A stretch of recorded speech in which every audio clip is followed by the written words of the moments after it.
What is crackling, everybody? Welcome on into the Heat Check Fantasy Podcast, powered by Number Fire. That is right here on the FanDuel Podcast Network and numberfire.com, as we are previewing week number 2 of XFL DFS and breaking down our favorite plays for both the Saturday and the Sunday only slates. My name is Jim Sonis. I am a senior writer and analyst for numberfire.com, joined here as always by Brandon Gadula. He is the managing editor for Numberfire. Brandon, we have a week of data now for the XFL, so hopefully I'll make fewer really bad recommendations. How you doing today?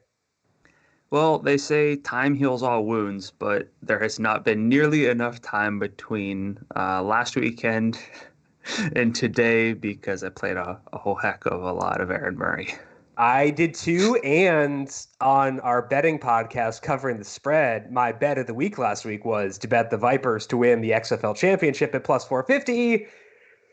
I could rip up that ticket now, I think. That was not a good showing. I think there's a lot of overreactions happening, though. Maybe. But, if we're not going to overreact to a small sample, then what's the point? Yeah, that's true. Yeah. I mean, that's the reason we're here is to overreact to small samples and have the most definitive takes we could possibly have. That's my goal always. Just be like, there is no nuance. There are no gray areas. It's the XFL. You're either in or you're out. I mean, I'm gonna take it a little bit of a different way, but I guess we'll see how that clashes then, because I still am going into things assuming that I don't know everything, and I'm trying to blend week one's data with what I thought entering the season. Yeah, you can do that. I'm gonna just have my definitive takes, and you can dance around it if you want to. That's totally fine. Yeah. As mentioned, because of where the money is for this week on FanDuel, we're gonna do the Saturday and the Sunday only slate separate. You can play cash games for the 4-game slate, so some of that discussion will probably trickle in to our discussion for today because that's the slate that I personally prefer.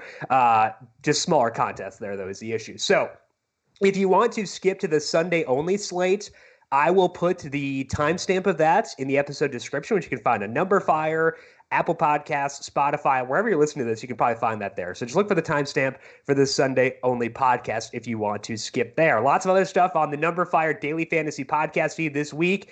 If you are listening to this on Thursday, we have a breakdown of the Blue-Green Vacation Duels at Daytona for NASCAR on Thursday night. That is up. If you're listening to this on Friday, Daytona 500 podcast post-qualifying will be up sometime Friday, so make sure you check those out. Also, check out the Daily ISO with Tom Vecchio, our NBA DFS podcast, which goes up every weekday right here in the same location. Let's dive in now to the first XFL game of week number 2, which is the New York Guardians at the DC Defenders. A couple interesting teams for sure. From week number 1, the Defenders at FanDuel Sportsbook, 6.5-point favorites. Total here is 47. Injury news here mostly pertains to DC. Their tight end, Kari Lee, did not practice Tuesday. He has a foot injury, didn't practice Wednesday either. Their 2 wide receivers, Malachi Dupree and Deandre Thompkins, were limited Tuesday, but then a full practice on Wednesday.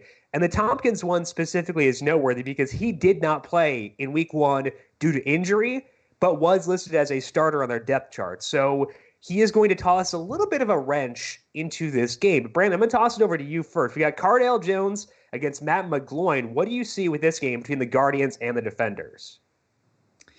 Yeah, I mean, the Defenders, pretty hefty home favorites after their convincing win in week 1. There's a lot of action, though, on the Guardians on FanDuel Sportsbook, which is to be expected just because they are a popular team.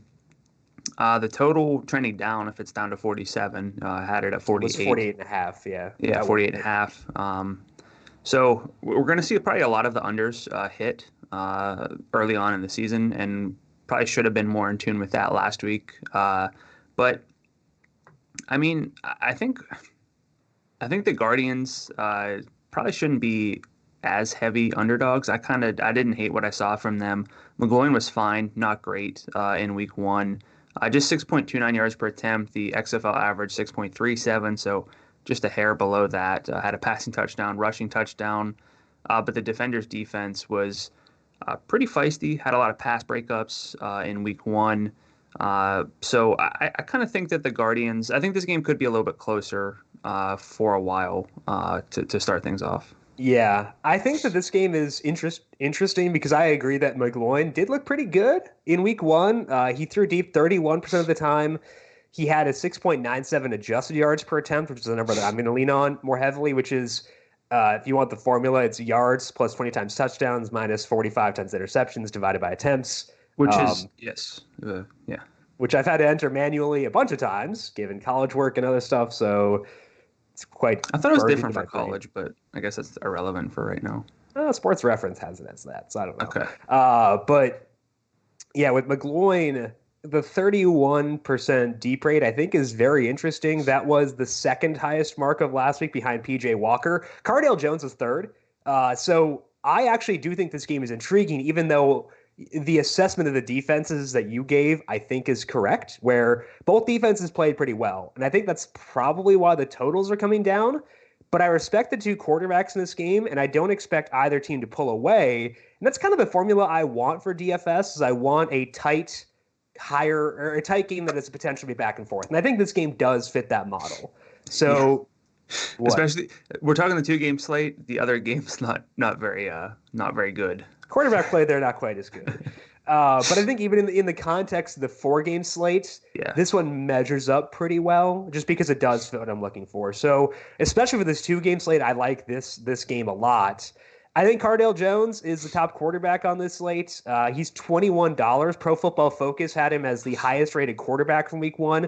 31% deep rate, as mentioned, third highest in week one. He also ran 9 times for 28 yards. And I really want rushing quarterbacks everywhere, but I think in the XFL might be even a bit more advantageous. So I think that Cardale Jones makes a lot of sense. And my other guy I like a lot on this side is Jarrell Presley, their running back. He's $17. He had 12 carries and 3 targets, played 59% of the snaps. He wasn't like a bell cow by any means, but I like the spot here against New York. I like the team in general. So getting him, a guy I view as being not a bell cow, but like a semi-bell cow for $17, I think that's fair. He is either 1A or 1B for me on this 2-game slate at running back. Yeah, and running backs they didn't exactly pan out. They're bad.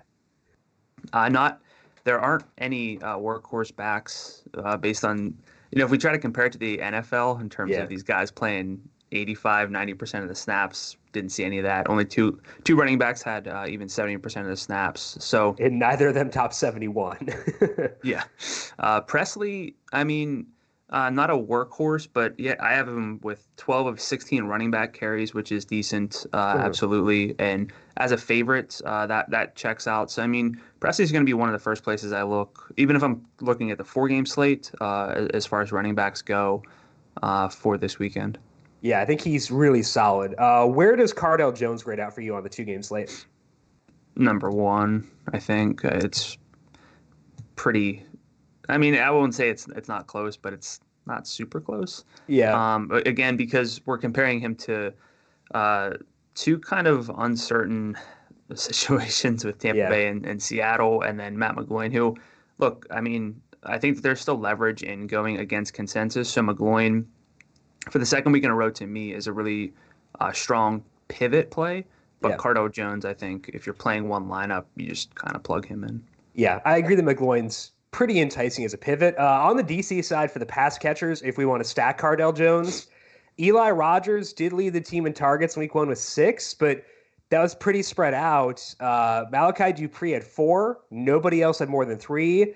Rashad Ross did have 2 deep targets, but he didn't get a lot of work overall. And now we're putting Deandre Thompkins back in the mix, and Thompkins was listed as a starter above Ross and above Rogers on their opening depth chart. So I think there's a lot of ambiguity here. If we're talking one lineup, I don't even know where I'd go. Probably Malachi Dupree, just because I like the talent that he has, and I like I liked what I saw out of him in week 1. I think that he might be the safest guy to remain a starter with DeAndre Thompkins being back, but I don't feel great about anybody here, given the potential for some ambiguity there and spread out targets. What do you think of the pass catchers for DC? Yeah, it's not a situation where I want to get overconfident by any means. I do think, and this could be way off base, and this could be a terrible assumption if we play it back down like a few weeks from now. But I feel like with the XFL, they're going to reward players who do things, and I think that's fair. By giving Rogers targets and having him do something, I feel like they're not necessarily going to put him on the bench. I think they're going to want to reward players who are making some plays, getting some touches, and they try to get Rogers involved in different ways as well. So I would prioritize Rogers, but I think Dupree makes a lot of sense as well. So I don't feel great. I think this is, again, a situation where we pretty much agree, Yeah. but I would put Rogers number one. What do you think about Rashad Ross? Because him at $18, I think is, and given the fact that it'll probably be a popular play, I am really okay. Like, he had a touchdown last week, but it really didn't kill you if you didn't have him because he didn't do a whole lot outside of that. So I'm kind of okay missing out if he does well. What about you? Yeah, he doesn't really rate out well for me. And again, I'm not trying to overreact to week one. I'm trying to blend all the information I can. But Yeah. even with that, I don't know how you'd put him necessarily above Dupree or Rogers. So for the price, I mean, I'll have him in stacks because we have two games, and the other game again is not very enticing, and I'm fine doing something that's suboptimal, like playing Rogers with Ross, just because I'd rather probably get more access to DC than Seattle, for example. So, keep that in mind. But Ross at $18 specifically, I think, is overpriced.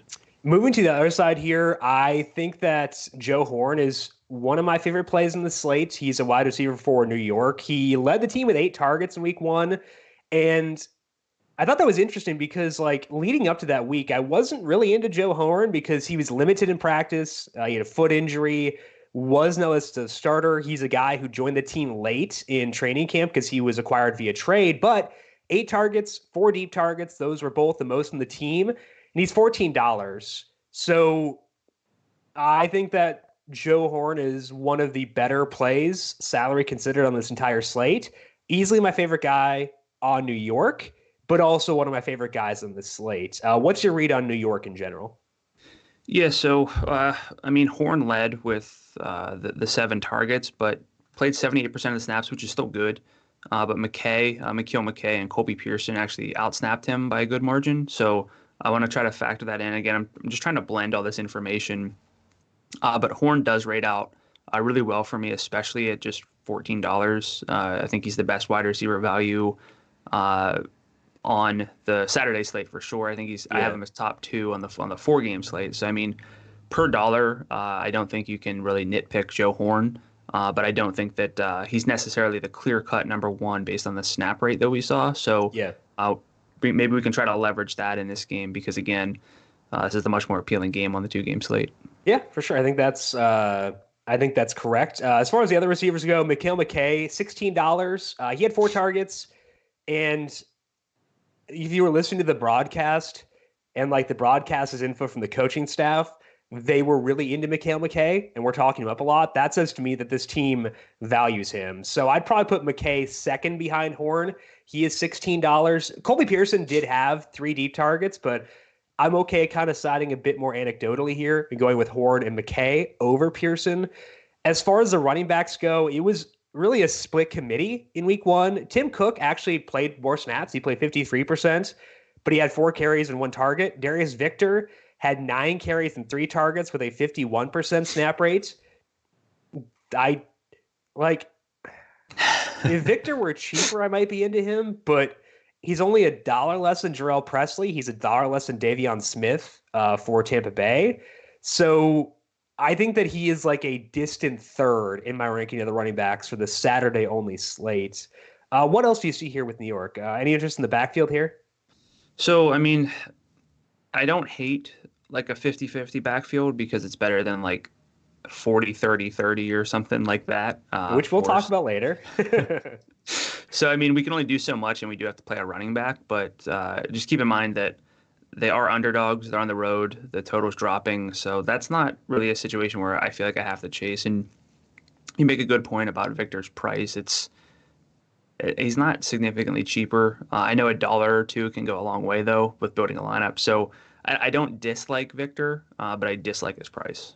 One thing I would say about Tim Cook is that he was in there in the higher leverage spots. Like when they were going for their extra point attempts, it was always Tim Cook in the backfield. So they may view him as being like a short yardage back. So if you want to fluke your way into a touchdown, he's probably the better bet. But I'd rather just pay up for Jarrell Presley and Davion Smith. Any final thoughts for you on this Guardians at Defenders game? No, I think we hit on all the key plays for me. It's just going to be one of those spots where you can kind of, again, blend that information and don't overreact necessarily just to week one. And like someone like McKay, you make a great point. Yeah, absolutely. So we'll move on to Tampa Bay at Seattle in just 1 second. But first, as you know, because you're listening to this podcast, the XFL is officially back, and there's no better place to celebrate its return than on FanDuel. Enter the $300,000 XFL Saturday special for just $9 and take a shot at the $100,000 first place prize. Simply construct your best 6-player lineup while staying under the $100 salary cap and give yourself a chance to take down FanDuel's biggest XFL contest. For more details, visit FanDuel.com or download the FanDuel app today. Eligibility restrictions may apply. Let's take a look here at the Tampa Bay Vipers at the Seattle Dragons. The Vipers shows you a lot about Seattle. They're 3-point favorites. Total here is 44. Big injury news here because Aaron Murray is day-to-day with a foot injury. Did not practice Tuesday or Wednesday. Quentin Flowers and Taylor Cornelius split reps in practice without him. And then for Seattle, they're also without their starting quarterback, Brandon Silvers, missed practice, as did Casey Williams. Casey Williams did not play last week. Seems like he is trending towards not playing this week. If Silvers can't go, BJ Daniels would start. I don't know, man. Like, I think Quentin Flowers is intriguing because he'd probably run. Taylor Cornelius, though, likely to mix in, it sounds like, if Murray can't go. So, Brandon, this is a tough game to read with what the information we have right now. What do you think about this game? I think we're both on the same page where we're just underwhelmed by it. Yeah. I mean, Quentin Flowers would be the number one play, especially so if Aaron Murray sits, to me that dings the entire, like, all the pass catchers for Tampa Bay, which is unfortunate because for as bad as Murray was, he was decent in the yards per attempt category, had some costly turnovers, but they kind of moved the ball a little bit, just didn't score, and then they kicked the field goal instead of like trying to score. So I mean, it could have been better, but he's also hurt. So it's not like we can just say right, disregard everything and play Aaron Murray as a great bounce back candidate. So if Flowers plays, if Murray doesn't play and Flowers starts, it's going to hurt all of the pass catchers. And then in itself, Flowers is $18 and the total is 44, and he's going to run. That much we know, but he's probably overpriced for a game like this. So I don't want to write off this game because you can't write off a full game on a 2-game slate, but you're gonna have to kind of grimace as you input some of these guys into your lineup.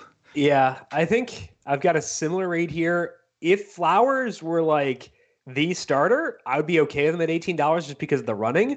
But like, it really does sound like Taylor Cornelius will play too. And Cornelius, if he were the starter, he's $11. He wasn't bad at Oklahoma State. 8.3 adjusted yards per attempt, 406 rushing yards, 3 touchdowns his 1 year as a starter. He was fine. Like, that's okay. But I just, it's hard to know if they're going to split. And I don't want to split a quarterback. I don't want to split anywhere, especially a quarterback, though. Well, I think one thing we can say for sure is that Flowers is going to play. Yes. He was going to play even when Murray was fully healthy. And I was just thinking, even as this game was happening last weekend, Aaron Murray's not untouchable, but it's going to be really hard to trust Aaron Murray on these small slates whenever Quentin Flowers can come in high leverage situations and just steal. He's like the Taysom Hill, he's a franchise quarterback. And he's also weirdly old. So I think that's a good comparison where he could take away high leverage stuff, which I think that's why Murray, even at $15, if he's healthy, would not be someone I'd turn to. I'd rank both Mcgloin and Cardale over him for the 2-game slate. I would rank anyone ahead of whatever Seattle's going to do, but that's not saying a whole lot. The one guy I do feel really good about on Tampa Bay is Davion Smith because if Flowers starts, I agree with your assessment where he'd hurt the pass catchers, but it would probably help Davion Smith to have like this legit rushing threat in the backfield with him. Smith is $17, played 65% of the snaps in week one. He had 16 carries and one target. Those are pretty good numbers, and actually he looked pretty spry. If you look at just the players on the Saturday only slate, Davion Smith's the only guy who had a snap rate above 60% for running backs, and he was at 65. So I think that he and Jarrell Presley are 1A, 1B. I'm probably going to wind up putting Jarrell Presley 1A with Davion Smith 1B just because I have more faith in DC's offense. But I really do like them both quite a bit, and I'd be okay actually flexing one of them. I'm going to flex a wide receiver or a tight end most of the time, but I think for these two, I could be convinced to do it. What else do you see here with the Tampa Bay guys outside of the quarterback? Let's assume Murray does not go. Yeah, I mean, Daniel Williams he's going to become really tricky at $19. He played every snap, had a lot of good usage. Jalen Tolliver, $16. He played a lot as well, 97% of the snaps. Nick Truesdale, we played a lot of him, you and I, 96% of the snaps. 6 targets, made some athletic plays. Made some athletic fumbles. So, yeah. But, I mean, Flowers did not throw the ball much at all. I think he had 2 pass attempts on his, 25 snaps, something like that. It was pretty wild. I don't know how you can really play any of these players confidently if Aaron Murray sits, which is weird because we're worried about Aaron Murray's efficiency and everything. Right. But we're more so worried, I think, about the volume with the passers if Murray sits, correct? Yeah, not the efficiency, but I don't want to spend $19 for 3 targets from Daniel Williams, even if he plays every snap again. So that's the problem. So I think the one guy I could still palette using is Jalen Tolliver because he's cheaper. He's $16. 8 total targets for him in week one. 3 of those were deep.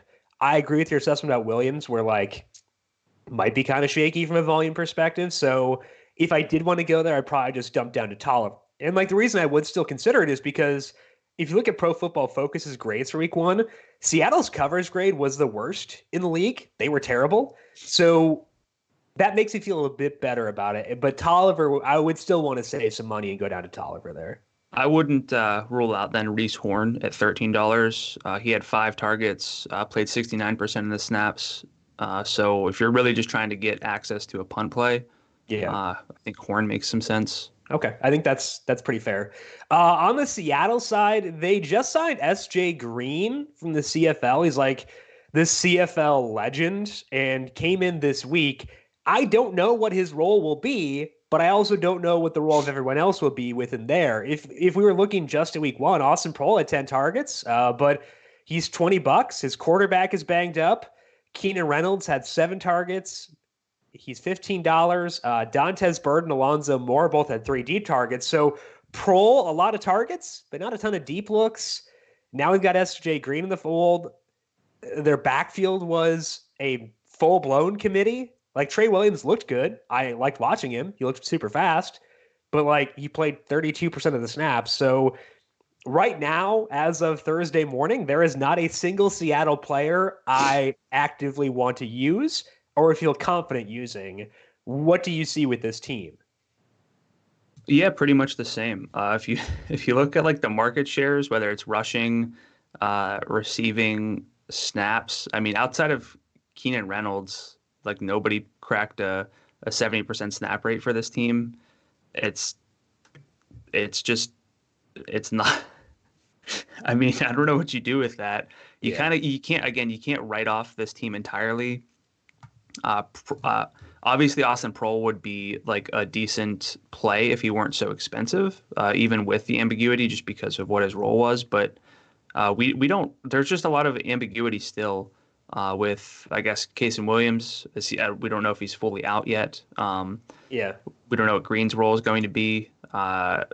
It's going to be one of those kind of squint and plug some of these guys in, which I never like. I will say one thing that caught my attention was during the pregame interview, Brandon Silvers mentioned getting the ball to Trey Williams. And I was taken aback because I played Jaquan Gardner, who was listed as the starter. I Yeah. was like, okay, so is Trey Williams the starter? And I mean, he wasn't. He didn't play a ton, but again, he looked good, and it seems like they might want to get him more involved. So He did have 5 targets despite not yes, playing a lot of snaps. So I think that's good. The problem is he's $16, so it's kind of similar to like the Darius Victor dilemma, where like right. I can see the argument for it, but like you're not getting a discount on it. Um, I would rather use Trey Williams than anybody else in this backfield, and Yeah. like I don't want to write him off, but like this team might be really bad. And Tampa Bay's defense was bad in week 1 too, so it's not like I dislike the matchup. I just like BJ Daniels. He threw a lot of picks at USF, but that was also back in 2012 because he's like old. He ran a lot, but again, that was almost a decade ago. So it's hard to draw a lot from that. I think with SJ Green being there, potentially taking away some snaps from the wide receivers and with the ambiguity of the backfield, I can't put anybody in this team in my core. If I had to pick one player, maybe I wind up going with Trey Williams, but like, I don't know, man. It's tough. It's really tough to find something good in Seattle. Yeah. It's just I feel like that, and based on what we saw in week 1, again, I'm not trying to overreact. They could kind of be that way all season. Yeah. They played a lot of guys. They didn't really feature anyone. I guess the only player that they really featured is Keenan Reynolds in the sense that he played a lot. Obviously, Austin Proehl had Right. the targets, but didn't even play 70% of the snaps. So we don't really know how that's going to go. I guess they are home underdogs, so maybe you can play that angle. But Sure. this game could be really, really ugly, and I think we're just both not really confident in anyone on Seattle. It is a good argument for playing the 4-game slate, so you can fade this game. Any final thoughts for you on Tampa Bay versus Seattle? All right, we're moving on to Dallas at the Wildcats. Dallas Renegades at the Los Angeles Wildcats. Renegades 3.5-point road favorites at FanDuel Sportsbook. Total is 48.5. Injury news here is big for the quarterbacks again. Landry Jones got into limited practice Wednesday. He was also limited last week, but he ultimately wound up, I believe he was active, but he didn't play. Josh Johnson didn't practice at all last week. Did get in a limited session Wednesday. Their backup, Chad Knopf, didn't practice. He has head and shoulder injuries. So a lot of quarterback questions here once again. If I had to guess, I would say Landry Jones plays. I am 50-50-ish on Josh Johnson, maybe like 70% sure that Landry Jones plays. But Brandon, what's your read on this game as of right now? I mean, who knows? I guess as of right now, could go either way. It could go so many ways based on the reports. So I mean, I think my first instinct really is the under, just because there could be quarterback swaps, which could be upgrades, but again, then we're kind of dealing with week 1 scenarios where the efficiency might not be there. These teams might not click because their quarterbacks have been hurt. So I don't like that. And according to OddsFire, about 3/4 of the action, both in the bets and the money, has come in on the under. So this one's not nearly as intriguing as the other game on the Sunday slate. So I guess I'm just kind of underwhelmed by it. Are we on the same page there? It depends on if Landry Jones plays, because But you asked me what's your thought now, and we don't have much of a clue. Yeah. So, but we will know by kickoff, I hope. If not, oh boy. But the reason that I would be interested in them if Landry Jones plays is because Phillip Nelson, I know he looked okay at times. I don't think he's very good. He had a 3.9 AYA in week 1 with an 11.9% deep rate. He also took 4 sacks. He was not good in college. He's not a great human. So it'd be a downgrade if he were to start again. If Landry Jones plays, though, the pass catchers are all really cheap, and I'd be interested there. Jeff Baudette ran 30 routes. That was on, I think, like 40-ish something dropbacks. So the percentage-wise, it wasn't that good, but he was still number 1. He's $15. I could be interested in Baudette if Landry Jones plays, because I still like this offense. Like, I love the offensive philosophy. I just don't like the quarterback if it's Phillip Nelson. Um, Eric Dungy was rumored to start last week, didn't start, and now is not with the team. They signed Brogan, if you remember from HBO when the Browns were on Hard Knocks. He was like this weird dude who went to like this butterfly museum. It was weird. Anyway, he's with them. He's the backup to Phillip Nelson now if Landry Jones can't go. But if Jones can go, I would like Jeff Baudette. Flynn Nagel will be okay at $16. Go Cats. He was tied for the team lead with 6 targets last week. He is very much a slot type guy, so I'd rather go Baudette. But Nagel's fine too if Landry Jones plays. Let's assume Landry Jones does play, Brandon. What would stand out to you on Dallas? Baudette number one, but again, I'm not trying to overreact to week one, but he played 61% of the snaps, just 4 targets. We don't know if this team is trying to figure out what they have and trying to, run different players out there. But everyone got a chance in week one, and everyone gets a chance. Everyone gets an orange slice. Yeah, I mean, so we could be dealing with a few more games of that. We don't fully know, and I think it's foolish to say no. Jeff Baudette is, or any specific player here, is the guy. We even saw it in the backfield. This is just about as dispersed a team as you could probably write up. It's pretty much a nightmare. I think that Baudette, though, for the price, if Landry Jones plays, will be someone that I'm way, way, way overexposed to because you and I both liked him a lot entering the season, and I don't want to forget that because he played 1 week with somebody who did not throw the ball deep or wasn't particularly So we're on the same page with Baudette. But then after that, I mean, I guess you'd go with Nagel, like you said, but he played 57% of the snaps. I don't want to really hitch my wagon to that kind of workload. So I'm the thing that gets me most nervous wasn't the quarterback play last week. It's the snaps weren't there. Yeah, I agree. So the backfield, I think that we could potentially look at Lance Dunbar at $15. He played 37% of the snaps, but he was also dealing with a knee injury for pretty much all of camp and hadn't really practiced a whole lot. He did get 5 carries and 6 targets. We know Lance Dunbar is a pass-catching back. We know that Cameron Artis-Payne really is not. So I think that Dunbar is kind of interesting, but everyone here gets an upgrade if Landry Jones plays. I wouldn't be super inclined to use Lance Dunbar because Elijah Hood's the exact same salary in this game, and I feel a lot better about his workload. But are you interested in Dunbar at all? Yeah, I think Dunbar is pretty much the 1A, 1B with Baudette on Dallas. If you're going to go with Dallas players, I think that it's one of those two who make the most sense. Dunbar, again, like you said, was banged up. There weren't a whole lot of carries to go around last week, but he did lead the team in carries in the backfield. Was involved as a pass catcher, so the low snap rate for him is not quite as concerning to me because we know that he's probably going to get more and more up to speed as we go. But he is the first place I'd look, and I think I'm out on Artis-Payne and Marquise Young. I agree with that as well.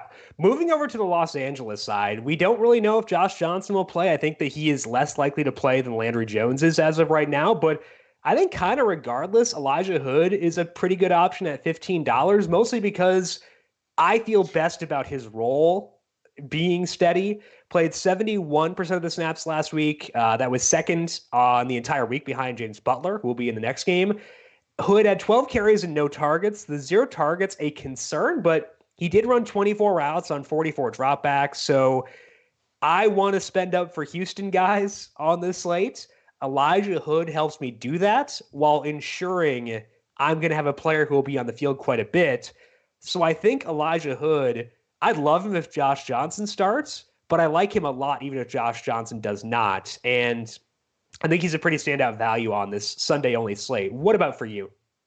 Yeah, I mean, I'm still projecting out these games and figuring out where the value might be based on workload, and Elijah Hood is the number one I think running back value on a per dollar basis of the entire weekend. So therefore, by default, on the Sunday slate. So we're not going to get based on week one. We're not going to get many workhorse running backs. Hood still wasn't that, but you mentioned the routes were there, even though he didn't get any targets. 12 carries, the snap rate's up. I don't think that you can really ask for much more than a 70% snap rate for a running back in this league, unless things change moving forward. Hood's just in one of the best spots of the weekend. And they are underdogs, but they're at home, so I don't really care as much about that. So I think the Hood's solid. If Josh Johnson plays, we seem to have a good idea of where the targets were going last week. Nelson Spruce had 15 targets. None of those were deep. He'd have a good floor. It'd be even better if Johnson plays, but he's also $20. Jordan Elijah Smallwood is $18. He got the deep work and looked pretty good on that deep work. 7 total targets. 4 of those were deep. I'd be okay with either of them if Josh Johnson were to play. I'd probably be out on both if Josh Johnson were to sit, just because they're so spendy. Probably would favor Smallwood still. That might be a mistake, honestly. I don't know. But I might favor Smallwood if we get access to this team. What's your read on the pass catchers here? Yeah, I think a lot of people will chase Nelson Spruce, which you can't really blame them for someone who had such a huge involvement. 15 targets, almost 40% of the targets in week 1. I think that even for the price, people will go there, and I think that you can do a lot worse. But Jordan Elijah Smallwood had the downfield work, like you said. He stands out to me. And, I mean, after that, it was kind of a big drop to shared workload. So I don't really want to get too heavy on anybody else for this team, but I will say that Saeed Blacknall played 77% of the snaps. So if I had to kind of go anywhere else, try to save some money, he's only $11. And again, I think he might be hurt. Is he hurt now? Yeah, let me check. I thought I remembered him being hurt. He didn't practice Wednesday with a thigh injury, but this is still their first practice of the week, so I wouldn't take that to mean he's not going to play, but we should flag the fact that he is at least not fully healthy. Yeah, Saeed Blacknall got a lot of talk in camp, too. He was not listed as a starter last week, but he got a lot of talk in camp. Well, then I guess Adonis Jennings would be the next man up. He played 60% of the snaps. So if you're looking for, he's $13. So if you're looking for, like, again, you don't want to get overexposed to this team, but you're going to need to save some money. You can't just play all the guys who got the volume. So that's kind of where I would go next. So keep a really close eye on the quarterback situations here, because if we get both Landry Jones and Josh Johnson, this game becomes attractive really quickly, and like we'd have some good receiving options. I think Elijah Hood and Jeff Baudette are solid options, kind of regardless of how things break, but we could have a lot more options at the quarterbacks go. Any final thoughts for you, Brandon? No, I think we kind of hit on just about everything here. All right, let's finish up here with the St. Louis Battlehawks at the Houston Roughnecks. The Roughnecks, 8-point favorites. The total here is 50. I like this game a lot because both quarterbacks looked competent in week 1, especially PJ Walker was awesome. As far as injuries go, St. Louis put Cole Hunt, their tight end, on injured reserve. And then for running backs, Keith Ford and Matt Jones didn't practice. There is no word on if they're expected to play, but it would boost Kristen Michael if they were to sit. What could be better? For Houston, D'Angelo Henderson didn't practice, running back. Other running back, Andre Williams, is limited. Sam Mobley, a wide receiver, is limited too. And when we're talking about those injuries to the Houston running backs, I think that it really solidifies James Butler as being one of the top running back options for this slate on the Houston side.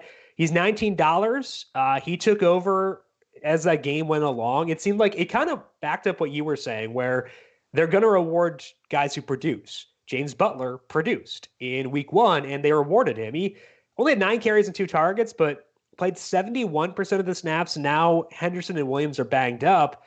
I think I could justify going down to Hood if I'm playing a cash game looking just for safety because he's cheaper and because I feel better about him maintaining his role. But Butler, I think, is the best tournament option at running back on this slate, potentially for the full 4-game slate as well. What are your thoughts on James Butler? Yeah, I mean, $19 is pretty spendy, but the opportunity should be there. And I mean, again, I'm kind of clinging to the idea that they want to reward players who did something. I think that we can buy into snap rates, especially at running back, a little bit more. But Butler rates out really well for me. I think I have him second overall on the 4-game slate, even at the salary. So, I mean, frankly, he is going to be the first place I look outside of PJ Walker for Houston.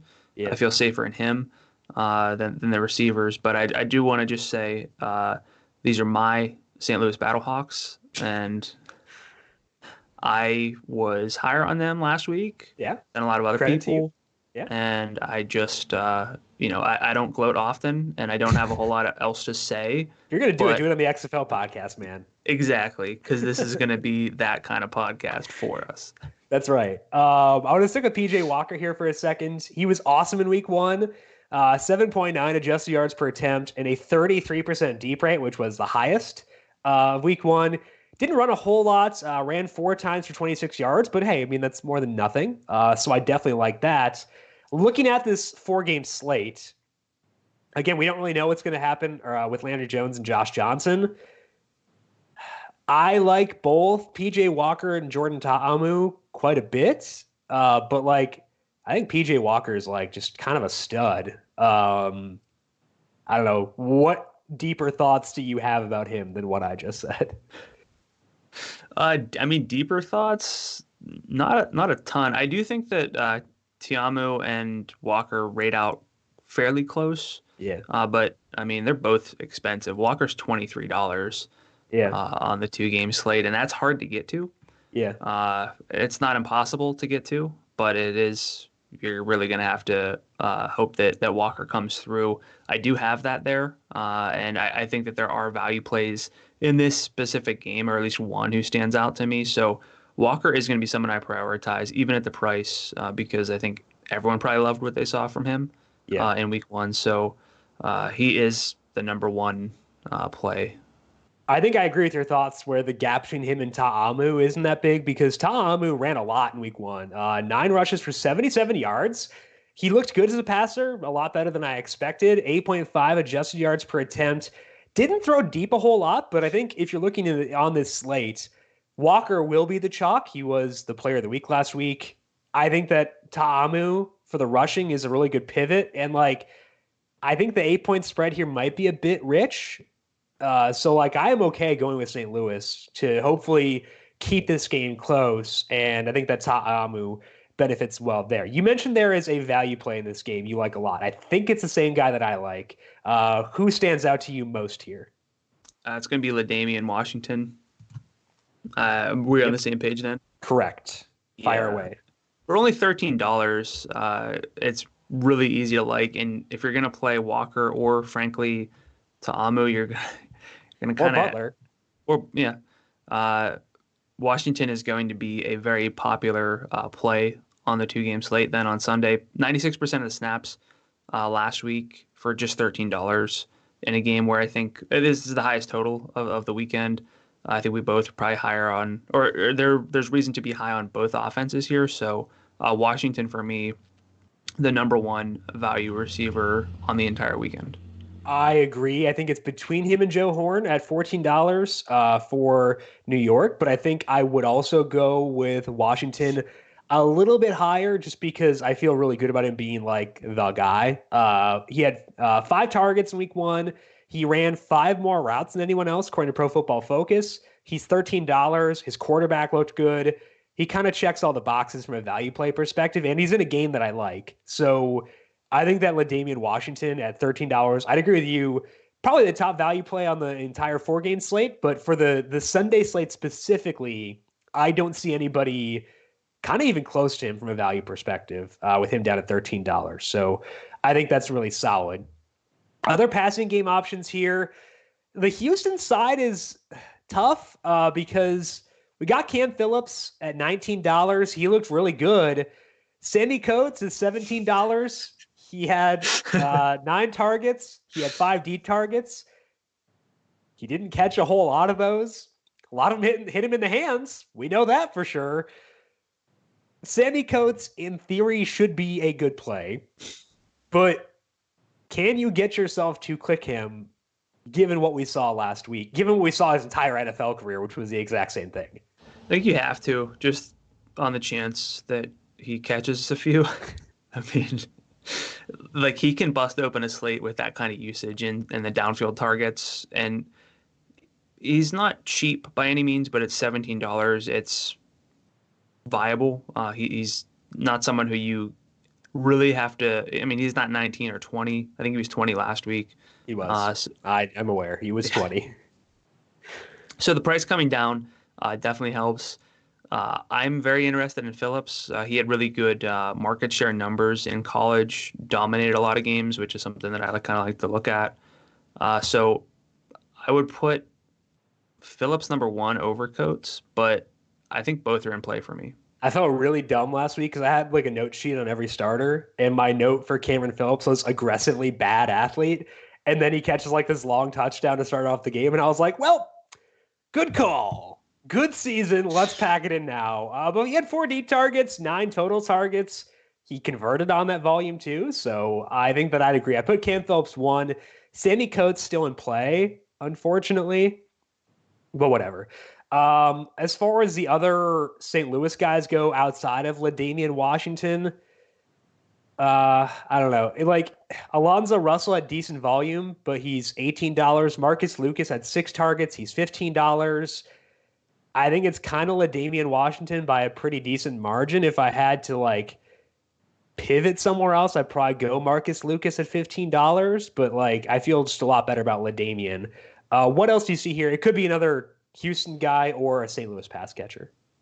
Yeah, I'm getting all crossed up with my notes because we're jumping back and forth. Sorry. I want to talk about Ta'amu, and it ruined the entire flow. I'm sorry. I got excited. Well, I had to talk about my Battlehawks, so what do you want me to do? Yeah, I gotta your Battlehawks, yes. Gotta jump the gun. For Houston, Khalil Lewis, 5 targets last week, 66% of the snaps. He is, and I had this pulled up, but now he's cheap.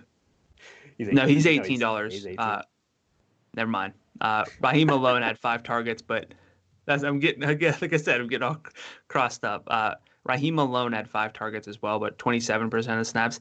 He's $11. I don't love chasing someone who played under 30% of the snaps. Yeah. But again, I don't think it's the worst idea to stack up this game, depending on the quarterback news that we get for the other game on this slate. So I just wanted to mention that Khalil Lewis and Malone are not terrible options. And then jumping back to my Battlehawks, I have Alonzo Russell playing 80% of snaps, DeMornay Pearson L 77%. Russell's $18. Pearson L is only 16. Lucas, though, their tight end, did lead with 7 targets. So, I mean, I don't really want to. I think you're probably going to end up being more okay playing tight ends than I am. I don't have to, so I'm probably just going to chase the receivers a little bit more. But all 3 are in play for me behind Washington. But again, Washington's just the best value. I agree. So let's have the Matt Jones, Kristen Michael discussion now. The one that I don't want to have, but we have to. Matt Jones is $18. He had 21 carries last week and a 64% snap rate because Matt Jones is a good running back, Brandon. Just wanted to remind you of that. He just needed to be in the XFL. But now he sat out practice Wednesday. It could have been just because he got a lot of work. We don't know because we're recording this Thursday. But Keith Ford is also banged up. So we should have mentioned that Kristen Michael is $13. He had 7 carries and 1 target and -1 total yards. Last week, 31% snap rate. If Matt Jones plays, Kristen Michael, we are freed of him, thankfully. So that'd be great. I hope Matt Jones plays for that reason. If Matt Jones can't play, I feel like we have to at least consider Kristen Michael, right? Yeah. I mean, what else is there? I don't know, man. I mean, really, what else is like they can't? I have no idea. They can't not play a running back. He's $13. It's gonna be ugly. Yeah. What? I was trying to figure out like if they had a backup quarterback they could run at running back. You talk. I'll look this up. Okay. Yeah. Let me vamp on Kristen Michael after. Oh, Taylor Heineke. Taylor Heineke's actually good. He's not a good running back, but Maybe they'll just do double passes all game. Ooh, double passes with Taylor Heineke and Jordan Ta'amu is like, I don't know, just That sounds could amazing. be. Maybe they'll just do like a dual like pistol formation. You don't know Yeah, who's going to get the snap, and yeah. then they're just like creating havoc. All right. I want you to be the new Battlehawks offense for your Battlehawks, their new OC. If we can Yeah, make that happen, I'm on board. Nick Fitzgerald is also there, but like Taylor Heineke, pride of the Minnesota Vikings, gotta go with that if you can. So So Michael, where are we you would with just kind of Michael? have to use if we were forced into it, but hopefully we don't have Yeah, to. I mean, Go ahead. Sorry. is that where you are? You wouldn't be excited to use him without like because if both running backs, I don't want to say above him, just with him are out, like you're just playing him out of obligation.